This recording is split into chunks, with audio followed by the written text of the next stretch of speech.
Para kanino ang bag ni Madam? Ay, sana all! Wow! Hello mga auntie, mabuhay! Hello mga auntie! Ngayong araw may bitbit na si customer na 2 bag at ipapa-arrange daw niya ito kasama ng mga bulaklak. Siyempre, bago natin ito ginawa mga auntie, ay tinanong muna natin si customer kung magkano ba ang budget niya. Para alam natin kung ano ang ating gagawin. Sabi nga ni customer mga auntie, pang 60 lang daw. Kaya naman, ito ang aking in-offer. Gumamit nga lang tayo dito mga auntie ng mga wood plate. At syempre, tinanong natin si customer kung ano bang mga bulaklak ang ating ilalagay.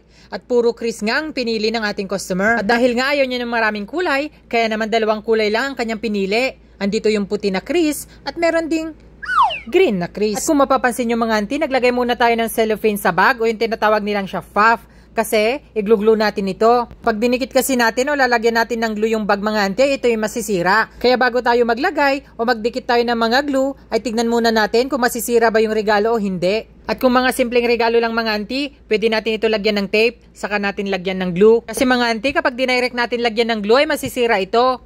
At for sure, masisira ka din sa trabaho mo. Chares. At iniwan nga ni customer ito muna mga auntie habang meron silang pinuntahan. Kaya naman sabi ko walang problema. Para pagdating nyo ay tapos na ito lahat. At dahil nga nakadepende tayo sa budget ng ating customer mga auntie. Kaya naman, kung makikita nyo. At syempre, naglagay muna tayo dito ng mga dahon-dahon lang. Dahon-dahon lang.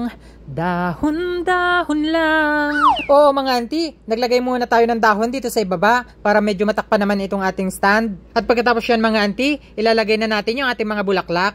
At ito nga makikita nyo mga auntie ay groupings itong ginamit natin. Dahil kung hindi tayo gagamit ng mga dahon mga auntie, panigurado, maraming bulaklak ang ating gagamitin. Mindset ba mga auntie, mindset? Dahil gaya nga ng sinasabi ko, kung magkano yung budget ng ating customer, ayun yung ating gagawin.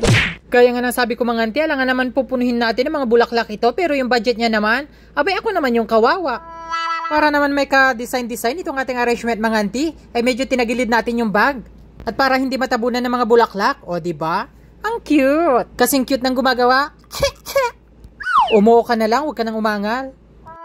At para hindi makita naman yung ating ginamit na fill-in dito mga auntie, ay magdagdag tayo ng mga dahon. Kasi dito sa pinakalikuran niya mga auntie, wala na itong bulaklak. Kaya naman, pupunuhin na natin ito ng dahon. At dahil nga medyo nakulangan ako yung bulaklak dito sa gilid mga auntie, kaya naman nagdagdag ako. Para naman wala masabi si customer kasi ang bukang bibig niya, gawing daw maganda, gawing maganda.